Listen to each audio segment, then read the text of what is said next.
first to book a sleep experience for Friday and get a free gift card. Don't miss it. Only at Ashley.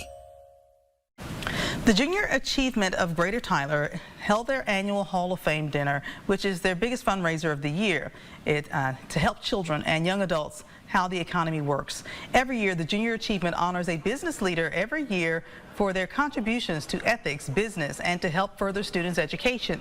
This year, Billy Hibbs Jr., the chairman of Heartland Security Insurance Group, was honored. And there's not a lot of time for economic literacy, and kids go through school today and they don't understand how a free market economy works. And Junior Achievement attempts to address that. So when they come out, they know the value of money, they know how money is made, they know what money will do, they know what money will not do, and they know how to accumulate it for good.